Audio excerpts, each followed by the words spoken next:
What is going on in Ireland is a travesty. Conor McGregor in Washington D.C. for the annual St. Patrick's Day celebrations. Well, what's not to love? He found himself in the spotlight, not for his fighting prowess, but for his comments about what he's calling Ireland's illegal immigration racket.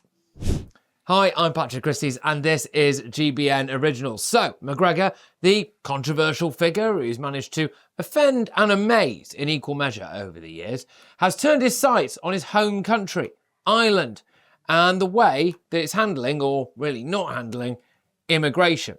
Not exactly the kind of thing that you'd maybe expect to hear from someone who's known for his more flashy suits and colourful language than his diplomacy. So, what actually happened? Well, why is McGregor in the White House? Why is his visit sparking such backlash in Ireland? And what exactly is the illegal immigration racket he's talking about? So, 18,500 people applied for asylum in 2024.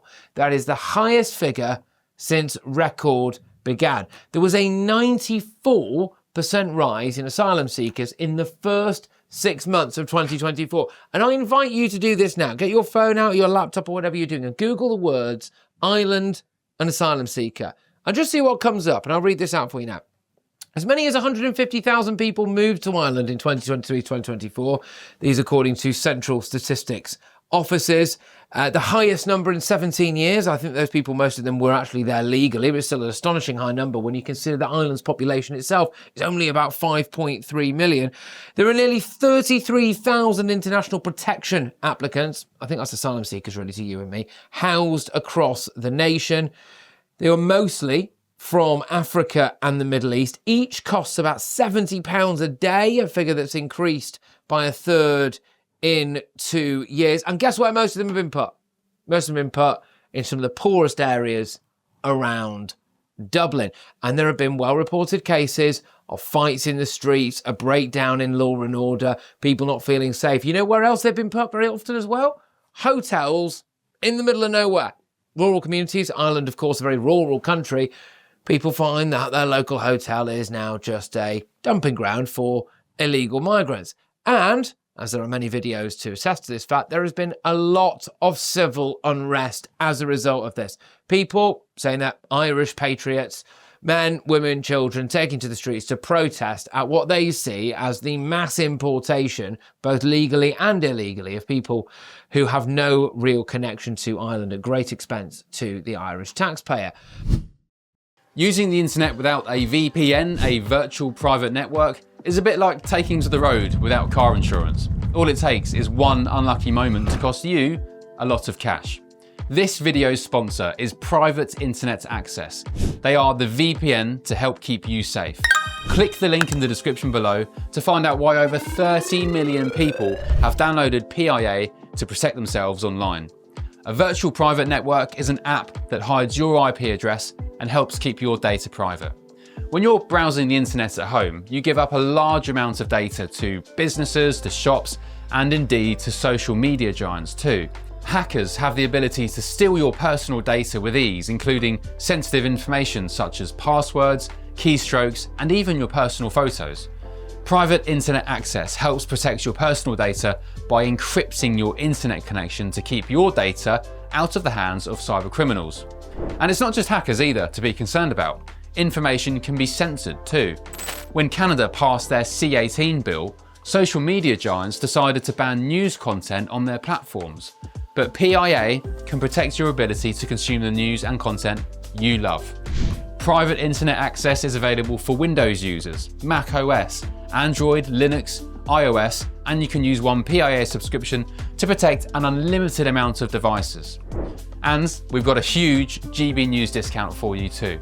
Click the link in this video's description and you'll get a massive 83% off PIA. That's under £2 a month, the price of a coffee, and you'll get an extra 4 months completely free on top. Also, there's a 30-day money-back guarantee too. Visit piavpn.com/GB News to start protecting yourself digitally today. So that's where McGregor's coming from, and he met with President Trump at the White House this week. And the conversation very quickly shifted to what McGregor is describing as a travesty back in his home country. Standing before reporters, the now 36-year-old fighter didn't hold back. I mean, when does he ever?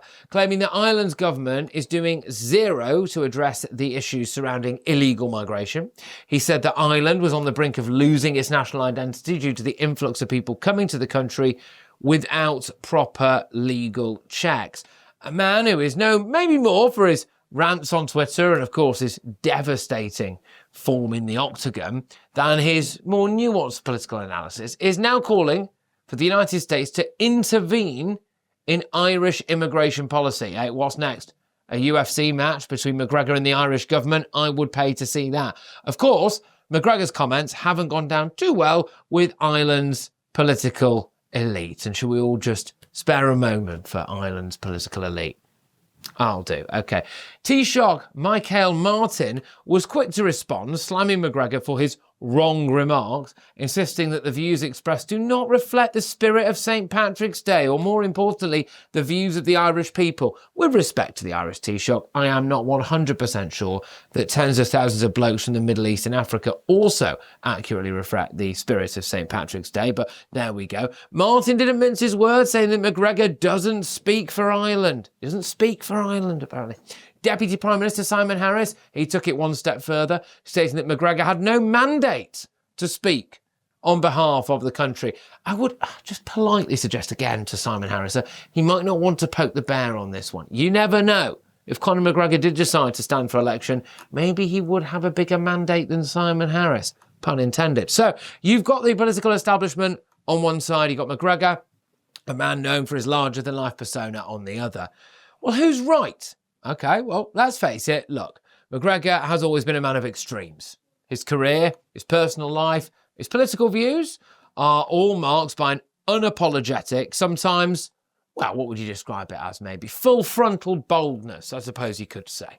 And while that has earned him millions of fans, and I mean, I'm not sure of the exact number of this, but I suspect hundreds of millions of pounds and dollars, it's also earned him plenty of critics. McGregor is not backing down. In an interview exclusively with Sky News, he hit back at the criticism. He said, shame on him for saying that, speaking down on an Irish man. I think I'm right in saying he also kind of laid a thinly veiled threat to slap him about a bit, but oh well, that's what he does best, isn't it? It seems that McGregor isn't just taking aim at the Irish government, he's taking aim at anyone who dares to challenge it. He argues that every metric available shows that the Irish government has failed the people. That's a bold statement. It's bold, isn't it? From a man who's, accustomed to throwing punches, slightly more so maybe than making policy. However, the other argument would be maybe he's more plugged in, actually, to your average common man and woman on the street. Maybe he is more of a man of the people, actually, than some of the politicians there. So what exactly is McGregor accusing the Irish state of, the government? Well, he's essentially saying that the Irish government has opened the floodgates to illegal immigration. Well, he's right about that. And that this influx of undocumented individuals is eroding the country's identity. Well, you could argue that he's right about that as well, isn't he? I mean, quite famously, Ireland has a very proud national identity, and one that they've not been shy of defending, or indeed, some would argue, trying to reclaim in the past. And now you have a massive influx of people from countries that don't have the shared religion or culture, I suppose you could say, of Ireland. Well, that is going to have an impact on the country, isn't it? It's also, of course, a massive problem when it comes to safety. People don't feel safe. Have sexual assaults gone up in Ireland, for example? Has shoplifting gone up? Has violent crime gone up? Well, I suspect it quite possibly has. Now, immigration is a serious issue in many countries, of course, and Ireland is no exception. The rise of undocumented immigrants is a real concern for many, but is McGregor fair in the way that he's framing this issue? Is the Irish government really doing nothing? Well, let's not forget, McGregor isn't entirely a neutral observer here. He's got his own reasons, maybe, for wanting to bring the issue to the fore. He's a self-made millionaire, possibly a billionaire, a man who's spent a significant amount of time in the US. He's deeply tied to the American-Irish connection. He's called America the big brother of Ireland, and in his mind, I think, that means the US should have a vested interest in Ireland's prosperity and, by extension, its immigration policies. Now, Trump's involvement in this saga makes things even more complicated. The president has long had a soft spot for Conor McGregor, and the two men have shared some Quite interesting moments over the years. In fact, Trump has previously praised McGregor's tattoos, said he's his favourite Irish person. Oh, it's a bad day out for Joe Biden, isn't it, that? But anyway, so it's no surprise that McGregor has given a seat at the table with Trump to discuss these very issues. Let's not forget, though, folks, hey, McGregor's got a bit of a checkered past, hasn't he? There have been assault charges, allegations of sexual assault as well. McGregor has certainly made headlines at times for the wrong reasons. Not exactly the kind of figure you might necessarily expect to lead a national conversation on immigration policy. I suppose the other side to that is there are a load of politicians who are out and out rampant criminals and fraudsters with unbelievably sordid private lives, aren't there? So when you look at some of the people that we've seen actually in office and what they've got up to, really, what McGregor's maybe done or been accused of doing in the past is possibly, certainly nothing worse. But anyway, that's Conor McGregor. He's always at the centre of controversy, for better or for worse. We've got McGregor, an MMA superstar with no real political experience, calling out the Irish government for its handling on immigration, and the Irish government, led by figures like Michael Martin, pushing back hard against McGregor's views. Well, McGregor, he might be passionate. I think he might be right, to be honest with you, about quite a lot of what he has to say. When you've got the Taoiseach calling your statements wrong, well, I don't know. It'll be interesting to see how he reacts to that, won't it? What's clear is that Conor McGregor's saga is far from over. Whether he's fighting in the octagon or fighting for political influence, this man knows how to make a splash. But the question is this: should we be listening to him? Is he just a fighter talking like a politician? Or does he genuinely, really want to see some significant improvements in his country? Is he lining up a bit, seriously, to go into politics, to try to run that country? And would you trust him to do so?